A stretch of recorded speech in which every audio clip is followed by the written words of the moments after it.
मौलिक कर्तव्य। अब तक मैंने फंडा में ये कॉन्स्टिट्यूशन में या इंडियन पॉलिटी में दो दो अपलोड किए हैं। ये मैं तीसरा अपलोड करने जा रहा हूँ, फंडामेंटल ड्यूटी। इसके पहले मैंने आपको ये अनुसूचियाँ शेड्यूल बताया था, और उसके पहले मैं आपको बेसिक बता रहा था कॉन्स्टिट्यूशन के बारे में। तो आज हम चलते हैं मौलिक कर्तव्य पे। आपको कैसे याद करना है ये ज़्यादा इम्पॉर्टेंट है। एक बात याद रखिए कि ज़्यादातर जो है ऊपर से ही सवाल पूछे जाते हैं, लेकिन अगर आप CDS, NDA, CAPF या IAS या PCS वगैरह एग्ज़ाम दे रहे हैं तो उसमें आपसे एक सवाल पूछ देगा कि इनमें से कौन, which one is not included in our fundamental duty, इनमें से कौन हमारे मौलिक कर्तव्य में शामिल नहीं है। और उसमें ऐसी ऐसी बातें दे देगा कि आप भी समझ में नहीं आएगा कि क्या करें क्या ना करें। जैसे दे देगा कि हमें हमेशा सच बोलना चाहिए, माता पिता का आदर करना चाहिए। आप बोलेंगे ये तो बात सही है, इसमें होना चाहिए, लेकिन ये सब हमारे फंडामेंटल ड्यूटी में शामिल नहीं है। तो फिर आखिर फंडामेंटल ड्यूटी में क्या क्या शामिल है, यानी मौलिक कर्तव्य में क्या क्या शामिल है। तो इसके लिए हमें इसको पूरा कोशिश करना है कि हम 11 मौलिक कर्तव्य हैं। There are 11 fundamental duties and we should try to remember all 11 fundamental duties with some techniques. Okay, तो हम लोग शुरू करते हैं। मूलतः संविधान में मौलिक कर्तव्यों की चर्चा नहीं थी, ठीक है। मूलतः संविधान में मौलिक कर्तव्यों की चर्चा नहीं थी, लेकिन सरदार स्वर्ण सिंह समिति की सिफारिश या अनुशंसा, जो भी एग्जाम में बात लिखी है, पर 42वें संविधान संशोधन 1976 द्वारा मूल कर्तव्यों को संविधान में शामिल किया गया या जोड़ दिया गया। ओके, आप देखिए सरदार स्वर्ण सिंह समिति, ये बड़ा इम्पोर्टेंट है। 42वां संविधान संशोधन कई बार एग्जाम में पूछ चुका है, इसलिए आप इन दोनों बातों को याद रखेंगे।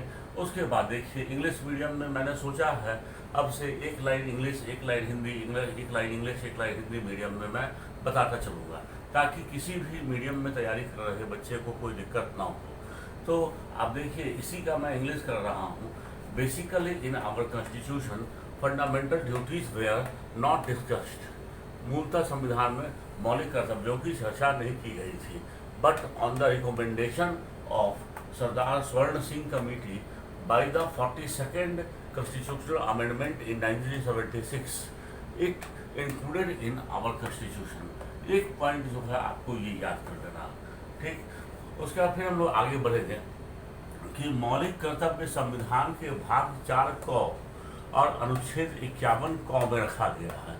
यहाँ पर मैं एक सेकेंड के लिए आपका कंसेप्ट क्लियर करना चाहूँगा कि देखिए संविधान में 22 भाग हैं। There are 22 part in our constitution, और जो कुछ भी नया जुड़ा जा रहा है वो हम लोग देखते हैं कि उसी में ABC करके, जैसे 4 में ही क 4A जोड़ दिया गया। उसी तरह से देखिएगा 9 में भी 9A जोड़ दिया गया है। तो इस तरह से अगर हमारे नए नए बातों को जोड़ा गया है, लेकिन हम अभी भी कहते हैं कि हमारे यहाँ संविधान में भाग 22 ही हैं, लेकिन यहाँ पर आपको याद रखना है कि संविधान के भाग 4 क में और अनुच्छेद 51 क में, यानी कि आर्टिकल 51A में और पार्ट 4A में, जैसे आर्टिकल कितने हैं, तो बेसिकली संविधान में 395 आर्टिकल हैं, और आज भी हम लोग को अगर पूछेगा तो यही मानना है 395 आर्टिकल, क्योंकि जो आर्टिकल है उसी में ABC करके कुछ जोड़ करके बढ़ा दिया गया, लेकिन वो अभी भी संख्या हम लोग मारते हैं 395 की। ओके, तो उस हिसाब से अभी भी आप चलिएगा article 51A and part 4A। Next आइए, मौलिक कर्तव्य पूर्व कहाँ से लिया गया है। तो मौलिक कर्तव्य पूर्व सोवियत संघ, ex-USSR, वर्तमान में रूस के संविधान से लिया गया है। देखिए यहाँ पर पूर्व सोवियत संघ का रिप्रेजेंट कर रहा है रूस, ठीक है। इसलिए हम लोग पूर्व सोवियत संघ आए या रूस आए, हम लोग दोनों ही सही मानेंगे, या USSR आए, तीनों ही सही ऑप्शन होगा। तो इस तरह से आपको पहले एक बात और याद रखना है, fundamental duties taken from Russian constitution और ex-USSR। USSR का फुल फॉर्म भी कई बार एग्जाम में पूछ देता था, हो सकता है अभी भी पूछ दे, यूनाइटेड सोवियत सोशलिस्ट रिपब्लिक। तो ये भी आपको एक तरीके से याद रखना है। नेक्स्ट आप आइएगा, 42वें संविधान संशोधन के समय इंदिरा गांधी प्राइम मिनिस्टर थी। 42वें संविधान संशोधन को मिनी संविधान भी कहते हैं। आप कहेंगे 42nd constitutional amendment passed during Indira Gandhi was prime minister, and 42nd amendment is also called mini constitution. Okay, आगे मूल रूप से मौलिक कर्तव्यों की संख्या 10 थी, यानी कि जब 1976 में लागू हुआ था मौलिक कर्तव्य पहली बार, तो उस समय उसकी संख्या 10 थी, लेकिन वर्तमान में 11 है। 11वां कर्तव्य 86वें संविधान संशोधन 2002 में जोड़ा गया है। वर्तमान में अगर आपसे ये पूछा था हाँ वर्तमान में मौलिक कर्तव्यों की संख्या कितनी है, तो आप मानेंगे आंसर 11। तो वर्तमान में 11 मौलिक कर्तव्य हैं। 11वां मौलिक कर्तव्य है कि माता पिता या अभिभावक का कर्तव्य है कि वे 6 से 14 वर्ष तक के बच्चों को प्राथमिक एवं अनिवार्य शिक्षा के लिए स्कूल भेजें। यहाँ आपको ये बात भी अगर याद रखेंगे तो 11th आपका फंडामेंटल ड्यूटी तैयार हो जाता है। ओके, 11वां मौलिक कर्तव्य। अब इसी को मैं इंग्लिश मीडियम में बता रहा हूँ। Basically there were 10 fundamental duties, at present there are 11। Okay, 11th duty included by 86th constitutional amendment in 2002. 11th duty is, it is duty of father, mother or parents that they should send their children to school for free and compulsory primary education.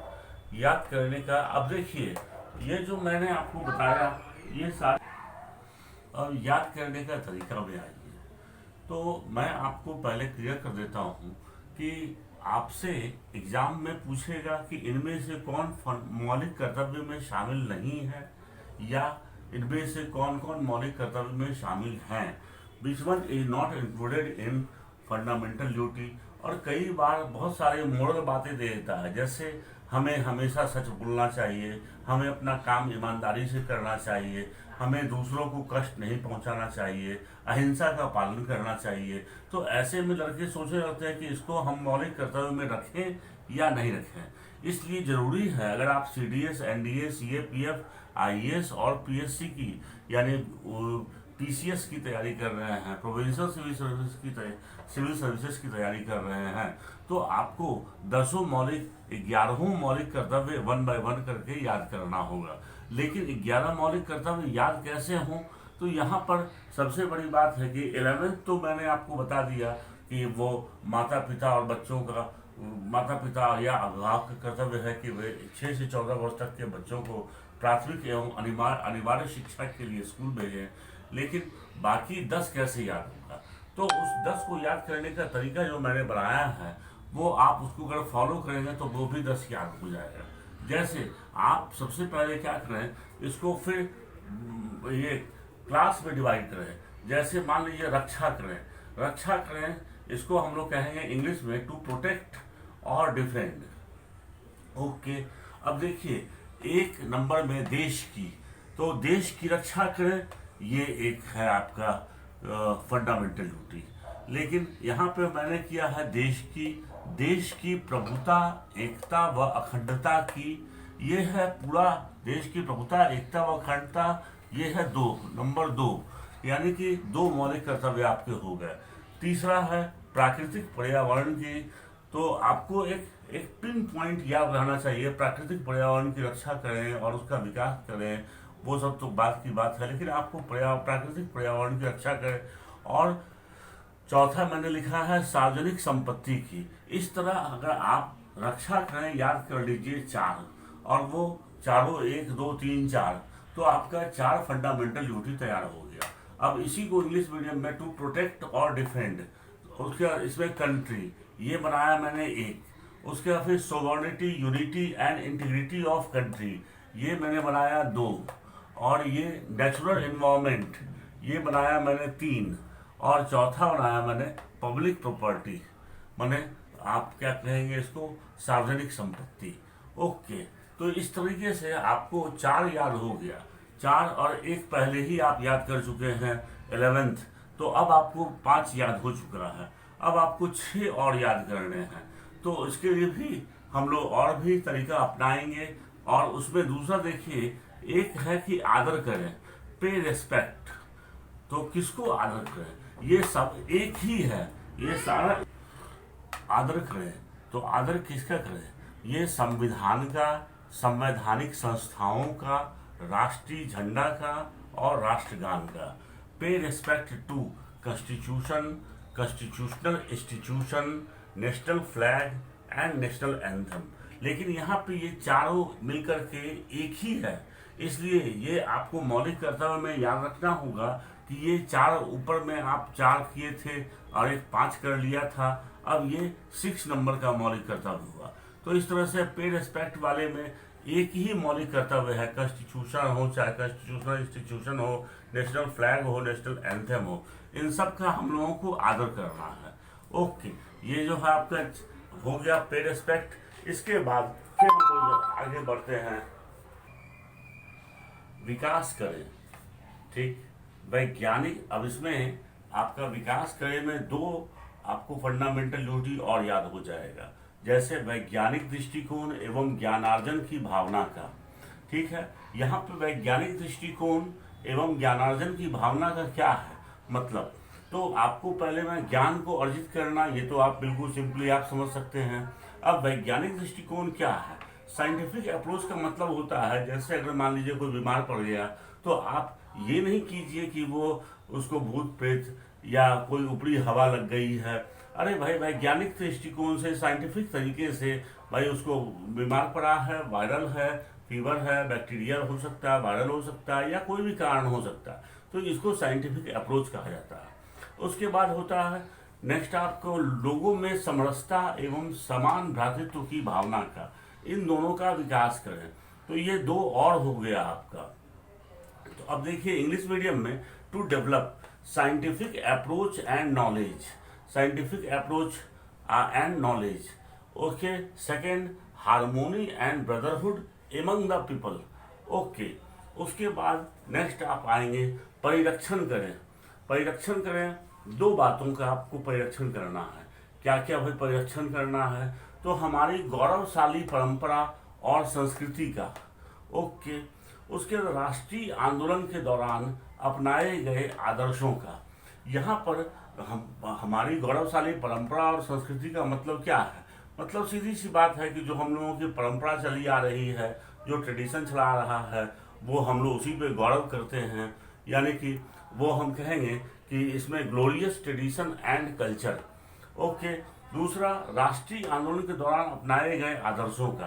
तो राष्ट्रीय आंदोलन के दौरान किस तरह के आदर्श अपनाए गए थे, जैसे अंग्रेजों के समय में गोरे और काले का भेद होता था, उसके बाद ऊंच नीच का भेद होता था, तो वो सब नहीं करके हम सबको एक समान समझेंगे। यही हम लोगों ने सोचा था उस समय में कि जब भारत का संविधान होगा तो उसमें किसी के बीच भेदभाव नहीं होगा। तो उसी को हम लोग कह सकते हैं कि राष्ट्रीय आंदोलन के दौरान अपनाए गए आदर्शों का। यानी कि आप इंग्लिश मीडियम में कहेंगे टू प्रिजर्व। 2 पॉइंट है glorious tradition and culture, and second point है ideology accepted during national movement.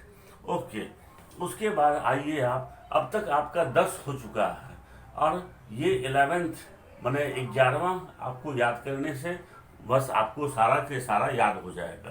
तो प्रयास करें भाई, किस चीज़ का प्रयास करें, तो व्यक्तिगत एवं सामूहिक गतिविधियों द्वारा जीवन के हर क्षेत्र में उत्कर्ष का। ओके, अब इसी को इंग्लिश मीडियम में to try rise in every field of life with individual and group effort या ग्रुप एक्टिविटी। तो यहाँ पे आपको मैं क्लियर कट कर देना चाहता हूँ कि व्यक्तिगत रूप से तो आप बढ़ने का प्रयास कीजिए ही, लेकिन साथ में आप अपने समाज के लोगों को और अपने आसपास के लोगों को भी आगे बढ़ाने के लिए तत्पर रहिए। तो यही हम लोगों का था ये फंडामेंटल ड्यूटी। तो फ्रेंड्स, ये फंडामेंटल ड्यूटी जो है आपका मेरे हिसाब से मैंने जो कहा है वो खत्म हो गया।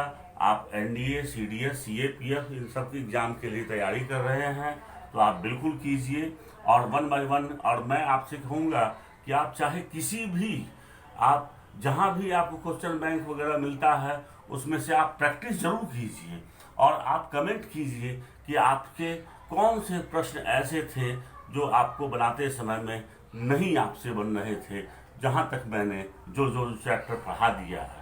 ओके, फिर हम लोग एक नए चैप्टर के साथ मिलते हैं। तब तक के लिए बाय।